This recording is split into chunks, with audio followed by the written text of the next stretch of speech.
نحمده ونصلي على رسوله الكريم اما بعد فاعوذ بالله من الشيطان الرجيم بسم الله الرحمن الرحيم رب اشرح لي صدري ويسر لي امري واحلل عقدة من لساني يفقهوا قولي۔ باب انتظار الناس قیام الامام العالم، لوگوں کا انتظار کرنا امام عالم کے کھڑے ہونے کا۔ حدثنا عبداللہ بن محمد قال حدثنا عثمان بن عمر قال اخبرنا یونس عن الزہری قال حدثتنی ہند بنت الحارث ان ام سلمۃ زوج النبی صلی اللہ علیہ وسلم، کہ ہند بنت الحارث جو ہیں انہوں نے حضرت ام سلمہ سے روایت کی جو آپ کی اہلیہ ہیں۔ کیا روایت کی کہ اخبرتھا، انہوں نے ہند کو بتایا کہ ان النساء فی عہد رسول اللہ صلی اللہ علیہ وسلم، کے حضور صلی اللہ علیہ وسلم کے زمانے میں عورتیں کن اذا سلمن من المکتوبۃ قمنا، کہ جب فرض نماز کے بعد سلام پھیر لیتی تو کھڑی ہو جاتی۔ وثبت رسول اللہ صلی اللہ علیہ وسلم، اور نبی صلی اللہ علیہ وسلم جم کے بیٹھے رہتے۔ ومن صلی من الرجال ما شاء اللہ، جو اللہ چاہے مردوں کو نماز پڑھنے کی توفیق دے تو وہ پڑھ لیتے۔ فاذا قام رسول اللہ صلی اللہ علیہ وسلم قام الرجال، اور جب حضور صلی اللہ علیہ وسلم نماز سے کھڑے ہوتے تو سب لوگ کھڑے ہو جاتے۔ مراد اس سے کیا ہے کہ نماز سے جب اٹھنا ہو تو کیسے اٹھا جائے۔ یہاں جو بات کہی جا رہی وہ یہ ہے کہ مثلا سب نماز پڑھ چکے ہیں اور پڑھ کے بیٹھے ہوئے ہیں اور امام ابھی بیٹھا ہے، وہ نہیں اٹھا، اب کیا مقتدی اٹھ سکتے ہیں کہ نہیں اٹھ سکتے، یہ مراد ہے۔ اس حدیث سے کیا پتہ چلتا ہے کہ حضور صلی اللہ علیہ وسلم کے زمانے میں جب سلام پھیر لیا جاتا تو سب سے پہلے جو اٹھتا تھا وہ کون تھا؟ عورتیں تھیں، وہ چلی جاتی کیونکہ اسی رستے سے اب مردوں کو گزرنا ہے۔ اگر عورتیں وہاں رستے میں بیٹھی رہتی اور مردوں کا ہجوم آ جاتا تو وہ رستے مشکل پڑتی، کیونکہ آپ کو بارہا میں بتا چکی ہوں کہ مسجد میں ترتیب یہ تھی کہ سب سے آگے آپ صلی اللہ علیہ وسلم، پھر مرد، پھر بچے اور پھر عورتیں۔ اس کا مطلب ہے کہ عورتیں مسجد کے بالکل پچھلے حصے میں، اور پچھلا حصہ دروازے کے عموماً قریب ہوتا ہے، اگر سائڈ پہ دروازہ نہیں ہے تو عورتیں وہ جگہ چھوڑ کے چلی جاتی، پھر مرد نکلتے تھے۔ اب یہ کہ آپ صلی اللہ علیہ وسلم بیٹھے رہتے جب تک کہ عورتیں چلی نہ جاتی، اور آپ کے ساتھ صحابہ بھی بیٹھے رہتے، وہ انتظار کرتے تھے کہ آپ اٹھیں تو وہ اٹھیں۔ اور اس دوران کیا ہوتا کہ بعض لوگ جو تھے وہ یعنی جو نماز اس میں سے پڑھ سکتے تھے یا پڑھنا چاہتے وہ پڑھ لیتے تھے۔ حدثنا عبداللہ بن مسلمہ عن مالک وحدثنا عبداللہ بن یوسف قال اخبرنا مالک عن یحیی بن سعید عن عمرة بنت عبد الرحمن عن عائشة قالت ان كان رسول اللہ صلی اللہ علیہ وسلم لیصلی الصبح، کہ حضور صلی اللہ علیہ وسلم صبح کی نماز پڑھتے، فینصرف النساء، تو عورتیں واپس جاتی، متلفعات بمروطہن، اپنی چادروں میں لپٹی ہوئی، ما یعرفن من الغلس، اندھیرے سے وہ پہچانی نہیں جاتی تھی۔ یعنی اس سے کیا پتہ چلتا ہے کہ فجر کی نماز جو تھی وہ اندھیرے میں ہی ختم ہو جایا کرتی تھی۔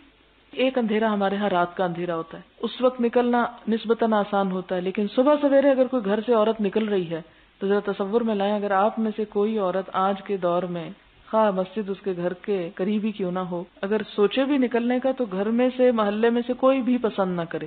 لیکن آپ دیکھیں کہ حضور صلی اللہ علیہ وسلم کے زمانے میں خواتین کو حقیقی آزادی میسر تھی کہ ان کا نکلنا برا نہیں سمجھا جاتا تھا۔ اور اب بھی آپ دیکھیں مسجد نبوی میں سب جاتے ہیں، وہاں دور دور سے بھی آتے ہیں، پیدل بھی عورتیں چلی آ رہی ہوتی ہیں، کوئی ان کو نہیں دیکھتا۔ تو اس سے کیا پتہ چلتا ہے کہ امن کے زمانے میں بات مختلف ہے، لیکن اگر حالات خطرناک ہوں تو ایسی صورت میں اس طرح کی جرأت نہیں کی جائے تو بہتر ہے۔ حدثنا محمد بن مسکین قال حدثنا بشر قال اخبرنا الاوزاعي قال حدثني يحيى بن ابي كثير عن عبد الله بن ابي قتادة الانصاري عن ابيه قال قال رسول الله صلى الله عليه وسلم اني لاقوم الى الصلاه وانا اريد ان اطول فيها فاسمع بكاء الصبي فاتجوز في صلاتي كراهية ان اشق على امه۔ حدیث گزر چکی ہے۔ حدثنا عبداللہ بن یوسف قال اخبرنا مالک عن یحیی بن سعید عن عمرة بنت عبد الرحمن عن عائشة رضی اللہ عنہا قالت لو ادرک النبی صلی اللہ علیہ وسلم، حضرت عائشہ کہتی ہیں اگر پا لیتے نبی صلی اللہ علیہ وسلم، دیکھتے ما احدث النساء، کہ عورتیں کیا کرنے لگ گئی ہیں، لمنعهن كما منعت نساء بنی اسرائیل، تو روک دیتے ان کو جس طرح روک دی گئی بنی اسرائیل کی عورتیں، یعنی مسجد میں جانے سے۔ قلت لعمرة او منعنا، کیا بھلا بنی اسرائیل کی عورتیں روکی گئی تھی؟ قالت نعم، تو کہنے لگی ہاں۔ یہ حضرت عائشہ کا ایک اجتہاد ہے جس کا مطلب یہ ہے کہ عورتوں کو مسجد جانے کے لیے اپنے حجاب اور اپنے ان پابندیوں کا خیال رکھنا چاہیے۔ یہ نہ ہو کہ وہ ایک نیک کام کے لیے نکل رہی ہیں اور ایسی حالت میں نکل رہی ہیں کہ ان پہ رحمت کی بجائے لعنت برس رہی ہو، تو اس کی اجازت نہیں۔ ہاں ایک طرف صحابی کی بات آئے اور دوسری طرف حضور صلی اللہ علیہ وسلم کی، تو ہمارے لیے اصل حکم پھر بھی حضور صلی اللہ علیہ وسلم کا ہے۔ حضرت عائشہ کا یہ فرمانا اس لیے نہیں تھا کہ بنی اسرائیل کی عورتوں کی طرح حضور صلی اللہ علیہ وسلم کی امت کی عورتوں کو بھی روک دیا جائے، ان کا مطلب یہ تھا کہ جس وجہ سے بنی اسرائیل کے لیے ناپسند کیا گیا تھا عورتوں کے لیے نکلنا، مسلمان عورتیں ایسا کوئی کام نہ کریں کہ ان پر ایسی کوئی پابندی یا سختی آ جائے. اور آپ صلی اللہ علیہ وسلم کے قول کو بھی پھر کیوں ہم اہمیت دیں گے، اس کو کیوں ترجیح دیں گے؟ اس کی وجہ یہ ہے کہ آپ صلی اللہ علیہ وسلم کو معلوم تھا، جیسے اور بہت سی چیزوں کے بارے میں، کہ فتنے آئیں گے اور مشکلات آئیں گی، اور آپ صلی اللہ علیہ وسلم کوئی بھی حکم اپنی مرضی سے نہیں دیتے تھے. یہ اجازت اصلاً اللہ تعالیٰ کی طرف سے تھی. یعنی دین کا اصل سورس کیا ہے؟ اللہ تعالیٰ کا علم ہے. قرآن پاک میں آتا ہے نا وما ينطق عن الهوى ان هو الا وحی یوحى، کہ نبی صلی اللہ علیہ وسلم اپنی خواہشات سے باتیں نہیں کرتے، یہ آپ پر اللہ تعالیٰ کی طرف سے وحی آتی ہے. اور وحی کی وہی دو قسمیں، کہ ایک تو قرآن کی شکل میں اور ایک حکمت کی شکل میں جو حدیث میں موجود ہے. اب ایسی صورت میں حضرت عائشہ کا اپنا جو خیال ہے، اپنی سوچ، وہ حضور صلی اللہ علیہ وسلم کے حکم کو منسوخ نہیں کر سکتا یا اس میں تبدیلی نہیں کر سکتا. صرف ضرورت اس بات کی ہے کہ ان چیزوں کو نہ کیا جائے کہ جس سے نہ صرف مسجد میں جانے سے بلکہ کہیں بھی جانے سے انسان کو روکا جا سکتا ہے یا اس پہ وہ ناپسند کیا گیا. پھر آپ یہ بات دیکھیے یہاں پر کہ جیسے میں نے پہلے عرض کیا کہ آپ صلی اللہ علیہ وسلم نے جو احکامات ہمارے لیے چھوڑے ہیں وہ تمام کے تمام وہ ہیں کہ جن کے بارے میں آپ کو پتا تھا کہ 1400 سال بعد حالات یہ ہو جائیں گے. کیونکہ بہت سے لوگ یہ کہتے ہیں نا کہ اب بھلا نبی آنے کی کیوں نہیں ضرورت باقی رہی، اب تو لوگ پہلے سے بھی زیادہ گمراہ ہو گئے ہیں. تو اس کا جواب کیا ہے کہ نیا نبی اس وقت آتا ہے کہ جب پچھلے کی تعلیمات مٹ چکی ہوں، کہ تعلیم نہیں ہے، پتہ ہی نہیں کہ لوگوں کو کرنا کیا ہے، اس لیے ایک نیا نبی آ کے نئے سرے سے تعلیم دے گا. جب آپ صلی اللہ علیہ وسلم کی تعلیمات محفوظ ہیں اور وہ سب چیزیں موجود ہیں تو یہ اب امت مسلمہ کا فرض ہے کہ وہ ان چیزوں کو اجاگر کرے اور لوگوں کے سامنے لائے، نہ کہ اللہ تعالیٰ ایک اور نئے نبی کو بھیج کر وہی چیزیں دوبارہ لوگوں کو دی جائیں. تو یہاں سے کیا پتہ چلتا ہے کہ آپ کو جو دین دیا گیا مکمل تھا اور قیامت تک کے لیے تھا، کہ کوئی اپنی مرضی سے اس میں تبدیلی نہ کرے. پھر وہی بات کہوں گی کہ جس طرح حرام کو حلال کرنے کی اجازت نہیں، اسی طرح حلال کو حرام کرنے کی بھی اجازت نہیں. پھر اس میں ہم دیکھتے ہیں کہ ایک طرف حضرت عائشہ کا یہ اجتہاد ہے، دوسری طرف ہم حضرت عبداللہ بن عمر کو جو بہت زیادہ سنت کے اتباع میں آگے تھے، ان کے بارے میں آتا ہے کہ انہوں نے اپنے بیٹے سے ایک حدیث بیان کی کہ اللہ کی بندیوں کو مسجد میں جانے سے مت روکو. تو ان کے بیٹے بلال جو تھے، اور بعض روایات میں واقد کا نام آتا ہے، کہ انہوں نے کہا نہیں ہم تو ضرور روکیں گے، یعنی حالات ایسے ہو گئے ہم تو نہیں جانے دیں گے اپنی عورتوں کو. تو اس پر انہوں نے کیا کیا کہ ایک شدید گھونسا لگایا اپنے بیٹے کو اور سخت سست کہا، یعنی ناراض ہوئے اور کہنے لگے کہ میں تمہیں اللہ کے رسول صلی اللہ علیہ وسلم کی بات سنا رہا ہوں اور تم جواب میں کہتے ہو کہ نہیں ہم تو ایسا ہی کریں گے، یعنی ہم اپنی مرضی کریں گے، تو تمہیں اس کی اجازت نہیں. اور ایک اور روایت میں آتا ہے کہ انہوں نے ساری زندگی پر اپنے بیٹے سے بات نہیں کی کہ تم میرے حبیب محمد صلی اللہ علیہ وسلم کی بات کے مقابلے میں ایک بات لا رہے ہو، اور اس پر شدید ناراض ہوئے. اور حقیقت بھی یہ ہے کہ ایمان ہمارا تقاضا بھی اس بات کا کرتا ہے کہ جو کچھ بھی ہو، خواہ ہمارے والدین ہی کیوں نہ ہوں، خواہ ہمارے استاد ہی کیوں نہ ہوں، خواہ ہمارے کوئی بزرگ نیک متقی لوگ ہی کیوں نہ ہوں، ان کی باتیں اپنی جگہ محترم، لیکن اللہ اور اس کے رسول صلی اللہ علیہ وسلم کی بات کے مقابلے میں کوئی حیثیت نہیں رکھتی، خواہ وہ کتنے ہی اچھے انسان کیوں نہ ہو. کیونکہ آپ صلی اللہ علیہ وسلم نے مسجد میں جانے سے نہیں روکا، جس چیز سے روکا وہ کیا تھی کہ وہ پابندیاں نہ توڑی جائیں جو باہر نکلنے کے لیے ایک عورت کے اوپر لگائی گئی ہیں. اب آپ دیکھیں مثال کے طور پر اگر کسی شخص کے سر میں درد ہے تو ایک علاج اس کا کیا ہو سکتا ہے کہ آپ اس کو دوا دیں اور اس کی ریزن دور کر کے درد دور کر دیں، اور ایک علاج یہ ہو سکتا ہے کہ آپ اس کا سر ہی اتار دیں. تو اب اگر کوئی شخص سر ہی اتارنے والا علاج کر رہا ہے تو سر کسی کا نہیں بچے گا پھر، کیونکہ کوئی شخص ایسا نہیں جس کے سر میں زندگی میں ایک دفعہ درد نہ ہوا ہو. تو اسی طرح ہم سے غلطیاں ہوتی ہیں، حدود ٹوٹتی ہیں، بہت سی چیزیں ہوتی ہیں، تو اس کا علاج کیا یہ نہیں ہے کہ سب پہ ایک سختی عائد کر دی جائے، ایک پابندی، اور وہ روح ختم ہو کے رہ. آپ دیکھیں کہ ہماری عورت جاہل کب سے ہوئی؟ اس وقت سے ہوئی جب اس کا علم سے رشتہ ٹوٹ گیا، جب عبادت گاہوں سے اس کا تعلق ختم کر دیا گیا. تو گھروں میں مردوں نے آ کے کچھ بتایا نہیں، پڑھنے سے ویسے پابندی لگا دی گئی، کہا جی عورت پڑھ لے گی تو خط لکھے گی، معلوم نہیں کس کو. یہ آج تک مجھے سمجھ نہیں آتی کہ وہ کس کے خط کی بات ہوتی ہے، لیکن چلے، اس لیے کہ لکھنا جو ہے یہ تو اللہ تعالیٰ کی خاص نعمتوں میں سے ہے جو اس نے انسان کو دی. علم بالقلم علم الانسان ما لم یعلم. تو اگر عورت کو قلم پکڑنا نہیں سکھائیں گے تو اللہ کی ایک بہت بڑی نعمت سے محروم کر دیں گے. اور آپ صلی اللہ علیہ وسلم نے تو اس پر بہت حرص کا اظہار کیا کہ عورتوں کو تعلیم دی جائے، لیکن ہمارے ہاں اس سبب کو دور کرنے کی بجائے عورت کو پڑھنے سے ہی روک دیا گیا. یعنی بجائے اس کے کہ آپ وہ سبب نہ پیدا ہونے دیں کہ جس سے عورت کسی کو خط لکھ سکے، آپ علم کو تو نہ روکیں. تو ایک ایسی برائی جو ایک بڑے خیر کو روک رہی ہے تو اس برائی کی وجہ سے ایک بڑے خیر سے روکا نہیں جا سکتا. لہذا بیماروں کے علاج کے لیے وہ طریقے اختیار کریں جو انہیں زندگی دیں، نہ کہ انہیں موت. تو جہالت کیا ہے؟ موت ہے. عبادت سے رکنا کیا؟ موت ہے. مسلمانوں کی دعا سے محروم رہنا اور اجتماعی عبادات سے پیچھے رہنا دلوں کی موت ہے. لہذا موت کا شکار کرنے کی بجائے لوگوں کو اور ختم کرنے کی بجائے کیا کریں؟ انہیں زندگی دینے والے کام کریں. پھر اس کے بعد اگلی حدیث ہے باب صلاۃ النساء خلف الرجال، عورتوں کی نماز مردوں کے پیچھے، یعنی صفیں ان کی اینڈ میں ہوں گی. حدثنا یحیی بن قزعہ قال حدثنا ابراہیم بن سعد عن الزہری عن ہند بنت الحارث عن ام سلمۃ رضی اللہ عنہا قالت كان رسول اللہ صلی اللہ علیہ وسلم اذا سلم قام النساء حين يقضي تسلیمه ويمكث هو في مقامه يسيرا قبل ان يقوم قال نرى والله اعلم ان ذلك كان لكي ينصرف النساء قبل ان يدركهن احد من الرجال. اب آپ دیکھیں کہ بعض اوقات لوگ کچھ مسلمان بھی اور کچھ غیر مسلم بھی بڑے اعتراض کرتے ہیں جی اسلام نے عورت کے ساتھ بہت ڈسکریمنیشن کی ہے، اور اس کا واضح ثبوت یہ ہے کہ مسجد میں ان کی صفیں سب سے پیچھے ہوتی ہیں، ان کو ساتھ نہیں کھڑے ہونے کی اجازت، اور یہ ظلم ہے عورت پر کہ وہ مرد کے شانے کے ساتھ شانہ ملا کے کھڑی نہیں ہو سکتی. اب آپ دیکھیں کہ 2-3 صورتیں ہو سکتی ہیں. مثلا اسلام نے ان میں سے ایک صورت اختیار کی. ایک صورت یہ ہے کہ عورتیں آگے ہوں مرد پیچھے ہوں. دوسری صورت یہ ہے کہ ایک عورت اور ایک مرد ساتھ ساتھ کھڑے ہوں. اور تیسری صورت یہ ہے کہ عورتیں پیچھے کھڑی ہو جائیں اور مرد آگے کھڑے ہو جائیں. اب یہ کھڑے ہونا کہاں کھڑے ہونا ہے؟ اللہ کے حضور عبادت کے لیے کھڑے ہونا ہے. اور اس عبادت کے لیے شرط کیا ہے کہ خشوع و خضوع ہو آپ کے اندر. مثلا پہلی صورت کہ عورتیں آگے ہوں مرد پیچھے.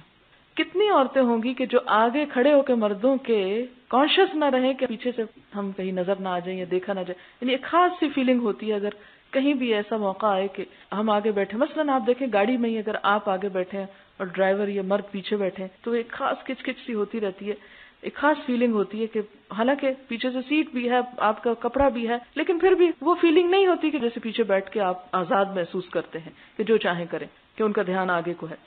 اسی طرح یہ ہے کہ جب آپ مسجد میں آگے کھڑے ہو جائیں تو آپ اس طرح ریلیکس نہیں کھڑے ہو سکتے، خشوع و خضوع کے ساتھ نہیں کھڑے ہو سکتے. پھر عورت ایک زینت ہے، باوجود اس کے کہ وہ کپڑوں سے ڈھکی ہوئی پھر بھی اس کے فگرز، اس کے لمبائی چوڑائی، وہ سب چیزیں نظر آتی ہیں جو پھر بھی ایک اٹریکشن کا باعث ہے. ایسی اٹریکشن کو اللہ تعالیٰ نے ما ظہر منہا میں شامل کر کے ایگزمپٹ کر دیا کہ کوئی بات نہیں، کہ باوجود اس کے جو چیز ظاہر ہو رہی ہے وہ تو ہو رہی ہے، وہ تو ایک نیچرل ہے، وہ ہوگی، اس کی معافی ہے. جان بوجھ کے جو ظاہر کیا جائے اس کی پکڑ ہے. اب آپ دیکھیں کہ اگلی صورت میں کہ آگے کھڑی ہیں عورت کبھی کمفرٹیبل نہیں ہو سکتی. دوسری صورت کے ساتھ ساتھ کھڑی ہے مرد، پھر بھی ہو سکتا ہے کہ جذبات پہ کنٹرول کر لیں. عورت عموماً کنٹرول نہیں کر پاتی. یہ نہیں کہ میں باعث ہو کے بات کر رہی ہوں، عموماً اور اکثریت کی حالت یہ ہوتی ہے کہ آپ کسی دیہاتی عورت کو لے آئیں. آپ دیکھیں کہ بعض اوقات آپ میں سے جو لوگ ڈاکٹر ہیں آپ میں پتا ہوگا کہ وہ اپنی حقیقت نہیں بتا سکتی، شرم کے مارے منہ سے بات نہیں کھول کے کر سکتی. ایسی صورت میں کہ وہ سارا وقت جڑی جکڑی اور شرم کے مارے کھڑی اور ایک مصیبت میں مبتلا کہ ان کا دھیان اللہ تعالیٰ کی طرف جائے ہی نہ اور وہ اسی میں ہی کانشیس رہیں کہ کوئی مرد کو چٹکی نہ کاٹ جائے یا کونی نہ مار جائے. کیونکہ آپ نے بازاروں میں یہ بھی دیکھا ہوگا کہ جہاں رش ہوتا ہے وہاں عموماً مرد چھوڑتے نہیں ہیں عورتوں کو، کہیں کونی مار جائیں گے، کہیں کچھ کر جائیں گے، کہیں کوئی آوازیں کس جائیں گے.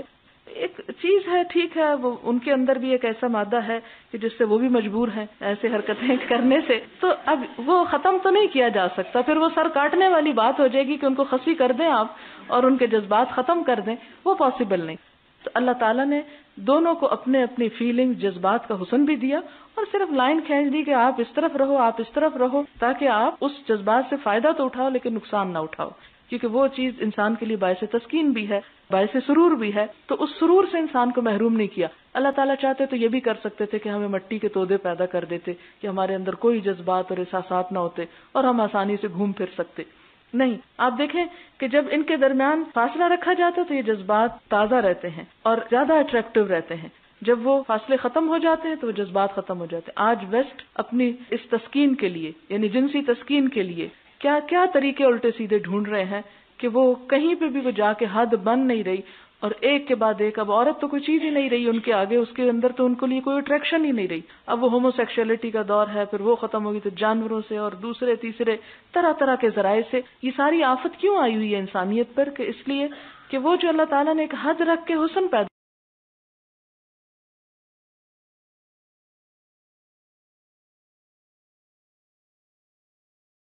کیا تھا، اٹریکشن پیدا کی تھی، وہ انہوں نے ختم کر دی اپنے اندر سے.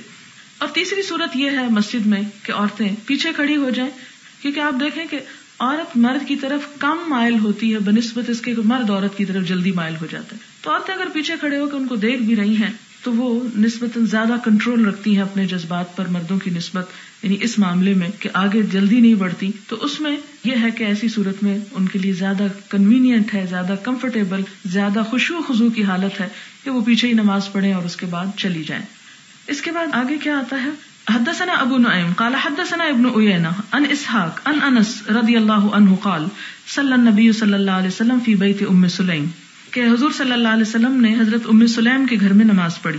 فقمت ویتیم خلفہ، آپ صلی اللہ علیہ وسلم کے پیچھے میں اور یتیم بچہ کھڑے ہو گئے. وہ ام سلیم خلفنا، اور ام سلیم ہم سے بھی پیچھے کھڑی ہو گئی. باب سرعت انصراف النساء من الصبح وقلت مقامهن فی المسجد، عورتوں کا مسجد سے جلدی سے سلام پھیر کر صبح کی نماز میں نکل جانا. وقلت مقامهن فی المسجد، مسجد میں کم ٹھہرنا، یعنی زیادہ دیر وہاں نہ ٹھہریں کہ لوگوں کا رستہ وغیرہ رک جائے. حدثنا يحيى بن موسى قال حدثنا سعيد بن منصور قال حدثنا فليح عن عبد الرحمن بن القاسم عن أبيه عن عائشة رضي الله عنها أن رسول الله صلى الله عليه وسلم كان يصلي الصبح بغلس فينصرفن نساء المؤمنين لا يعرفن من الغلس أو لا يعرف بعضهن بعضا. باب استئذان المرأة زوجها بالخروج إلى المسجد.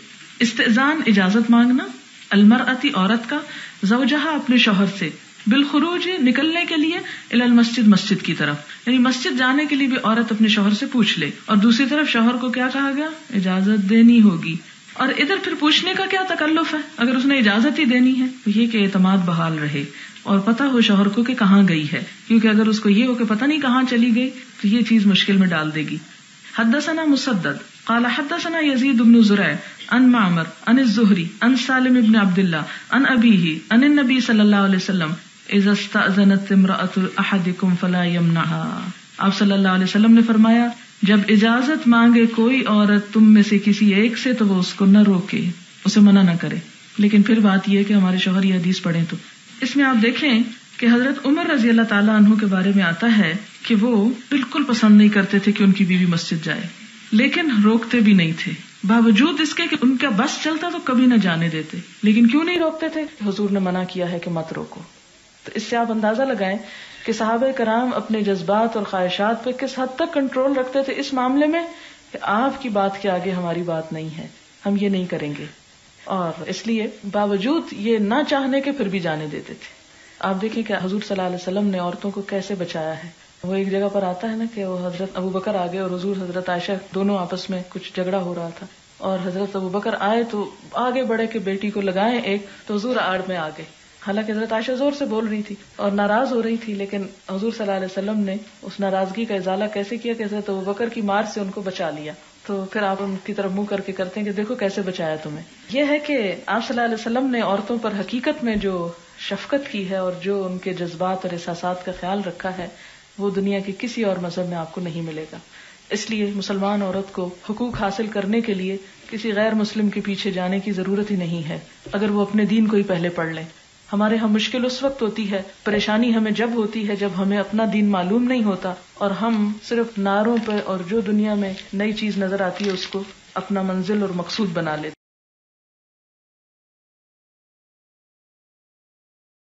ہیں. بسم اللہ الرحمن الرحیم. کتاب الجمعہ. باب فرض الجمعۃ لقول اللہ تعالی. جمعہ کی فرضیت کا بیان اللہ تعالی کے فرمان کے مطابق اذا نودی للصلاۃ من یوم الجمعۃ، جب پکارا جائے نماز کے لیے جمعہ کے دن، فاسعوا تو دوڑو، الی ذکر اللہ، اللہ کے ذکر کی طرف، وذروا البیع اور چھوڑ دو تجارت، فاسعوا فامضوا. فاسعوا کا مطلب ہے وامضوا یعنی چلنا، کیونکہ نماز کے لیے دوڑنا اور ایسا دوڑنا کہ جس میں شور ہو منع ہے. حدثنا ابو الیمان قال اخبرنا شعیب قال حدثنا ابو الزناد ان عبد الرحمن بن ہرمز الاعرج مولى ربيعة بن الحارث حدثه انه سمع ابا هريرة رضي الله عنه انه سمع رسول الله صلى الله عليه وسلم يقول. حضرت ابو ہریرہ کہتے ہیں کہ انہوں نے حضور صلی اللہ علیہ وسلم کو فرماتے ہوئے سنا، نحن الآخرون، کہ ہم آخری لوگ ہیں، امت مسلمہ آخری امت ہے، السابقون، لیکن سب سے آگے بڑھنے والے ہیں، یوم القیامت، قیامت کے دن. بید انہم اوتوا الکتاب من قبلنا، باوجود اس کے کہ پہلے لوگ ہم سے پہلے کتاب دیے گئے تھے. ثم ھذا یومہم الجمعۃ، جمعہ کے دن غسل کرنے کی فضیلت. وہل علی الصبی شہود یوم الجمعۃ، اور کیا بچے پر بھی جمعے کے دن حاضری ضروری ہے؟ او علی النساء، یا عورتوں پر، یعنی ان پہ بھی فرض ہے جمعہ. حدثنا عبد الله بن يوسف قال اخبرنا مالك عن نافع عن عبد الله بن عمر رضی اللہ عنہما ان رسول اللہ صلی اللہ علیہ وسلم قال، کہ نبی صلی اللہ علیہ وسلم نے فرمایا، اذا جاء احدکم الجمعۃ فلیغتسل، کہ جب تم میں سے کوئی جمعہ پڑھنے کے لیے آئے تو چاہیے کہ غسل کر لے، یعنی کوئی بھی. تو اس سے کیا پتہ چلتا ہے کہ جمعے کے دن غسل کرنا ضروری ہے. فرض کے درجے میں تو نہیں، لیکن پسندیدہ ہے اور اس کی بہت تاکید کی گئی ہے. یہی وجہ ہے کہ بعض ائمہ کے نزدیک واجب ہے، لازم ہے، جمعہ ہوتا نہیں جب تک غسل نہ کیا جائے. اور بعض نے کہا کہ یہ وجوب کے معنوں میں نہیں بلکہ مستحب ہونے کے معنوں میں ہے. حدثنا عبداللہ بن محمد بن اسماء قال حدثنا جویریۃ بن اسماء عن مالک عن الزہری عن سالم بن عبد الله بن عمر عن ابن عمر رضی اللہ عنہما ان عمر بن الخطاب بینما هو قائم فی الخطبۃ یوم الجمعۃ، کہ عمر بن خطاب اس اسنا میں کہ وہ کھڑے تھے جمعے کے دن خطبہ دیتے ہوئے، اذ جاء رجل من المہاجرین الاولین، جب آیا ان کے پاس ایک شخص مہاجرین میں سے جو سب سے پہلے مہاجر تھے، من اصحاب النبی صلی اللہ علیہ وسلم، حضور صلی اللہ علیہ وسلم کے ساتھیوں میں سے بھی تھے، اور کہا جاتا ہے کہ یہ حضرت عثمان تھے. فناداہ عمر، تو ان کو حضرت عمر نے خطبے کے حالت میں پکارا، ایت ساعۃ ھذہ، کون سی ہے گھڑی یہ کون سا وقت ہے؟ قال انی شغلت، تو انہوں نے کہا کہ میں مشغول تھا. فلم انقلب الی اہلی، تو میں گھر نہ جا سکا. حتی سمعت التاذین، یہاں تک کہ میں نے آذان سن لی یعنی جمعے کی. فلم ازد علی ان توضأت، تو میں نے نہ زیادہ کیا اس پر کہ میں وضو ہی کر لوں، یعنی میں صرف وضو کر کے آ گیا. فقال، تو فرمایا، کس نے؟ حضرت عمر نے. والوضوء ایضا، اور وضو ہی بس. وقد علمت، حالانکہ تم کو پتا ہے، ان رسول اللہ صلی اللہ علیہ وسلم کان یأمر بالغسل، کہ نبی صلی اللہ علیہ وسلم غسل کرنے کا حکم دیا کرتے تھے. تو اس سے آپ حضرت عمر کے اس کا بھی اندازہ لگا سکتے ہیں کہ وہ سنتوں کی پابندی کرانے میں بھی کس قدر شدید تھے، کہ حضرت عثمان جیسے شخص کو بھی انہوں نے نہیں بخشا، اور خطبے کی حالت میں بھی ان کو سب لوگوں کے سامنے پکڑ کے کہا کہ تم صرف وضو کر کے کیوں آ گئے ہو، نہائے کیوں نہیں. حدثنا عبداللہ بن یوسف قال اخبرنا مالک عن صفوان بن سلیم عن عطاء بن یسار عن ابی سعید الخدری رضی اللہ عنہ ان رسول اللہ صلی اللہ علیہ وسلم قال، آپ صلی اللہ علیہ وسلم نے فرمایا، غسل یوم الجمعۃ واجب علی کل محتلم، آپ نے فرمایا کہ جمعے کے دن کا غسل ہر جوان شخص پر فرض ہے. واجب ہے، اور واجب یہاں یعنی لازم کے معنوں میں آ رہا ہے. ایک اصطلاحی واجب ہوتا ہے نا جو آپ فقہ اور اصول فقہ میں پڑھتے ہیں، یہاں واجب کا لفظ لازم کے معنوں میں کہ لازمی ہے. باب الطیب للجمعۃ، جمعے کے دن خوشبو لگانا. حدثنا علی بن عبد اللہ بن جعفر قال اخبرنا حرمی بن عمارة قال حدثنا شعبة عن ابی بکر بن المنکدر قال حدثني عمرو بن سلیم الانصاری قال اشهد على ابی سعید. عمرو بن سلیم کیا کہتے ہیں کہ میں ابو سعید پر گواہی دیتا ہوں. قال اشهد على رسول اللہ صلی اللہ علیہ وسلم، اور ابو سعید کیا کہتے ہیں، میں حضور صلی اللہ علیہ وسلم کے بارے میں گواہی دیتا ہوں. کس بات کی گواہی؟ قال، آپ نے فرمایا، الغسل یوم الجمعۃ واجب علی کل محتلم، کہ ہر بالغ پر جمعے کا غسل واجب ہے. وان یستن، اور یہ کہ مسواک کرے. سین نون نون سن، سن دانت کو کہتے ہیں، اسنان دانتوں کو کہتے ہیں. یستن یعنی دانت صاف کرے. وان یمس طیبا، اور یہ کہ خوشبو لگائے، مس کرے یعنی اس میں نہانا نہیں بلکہ صرف چھو لینا بھی کافی ہے. ان وجدہ، اگر وہ پائے، یعنی اگر کسی کے گھر میں خوشبو ہو تو جمعے کے دن وہ خوشبو بھی لگائے. قال عمرو کہتے ہیں، اما الغسل فاشهد انه واجب، کہ غسل کی میں گواہی دیتا ہوں کہ یہ واجب ہے. واما الاستنان والطیب فاللہ اعلم، اور مسواک اور خوشبو جو ہے اللہ عالم اب واجبن ہوا ام لا، کہ یہ واجب ہے یا نہیں. ولکن ھذا فی الحدیث، لیکن یہ حدیث میں ایسے ہی آیا ہے. قال ابو عبد اللہ هو اخو محمد ابن المنکدر ولم يسمى ابو بکر ھذا، رواہ عنہ بکیر بن الاشج و سعید بن ابی ہلال وعدۃ، وکان محمد ابن المنکدر یکنى بابی بکر و ابی عبد اللہ. تو اس سے کیا پتہ چلتا ہے کہ نہانا، خوشبو لگانا، مسواک کرنا تینوں ہی لازم ہے. اور چونکہ یہ تینوں ایک جگہ پر آ گئی، اس سے یہ پتہ چلتا ہے کہ یہ جو غسل ہے یہ اس طرح واجب نہیں آتا کہ جو فرض کے درجے میں ایک طرح سے آ جاتا ہے. بہت ضروری یعنی بہت پسندیدہ ہے، بہت اس کی تاکید کی گئی، لیکن اگر کوئی کسی وجہ سے نہیں کر سکا تو وہ ایسا نہیں کہ جیسے کسی نے فرض نماز چھوڑ دی ہو، اس کا قصور ایسا نہیں، کیونکہ اس کے ساتھ جیسے خوشبو ہے، مسواک ہے، ان کا بھی حکم ایسے ہی جیسے غسل کا کہا گیا۔ باب فضل الجمعہ، جمعہ کی فضیلت۔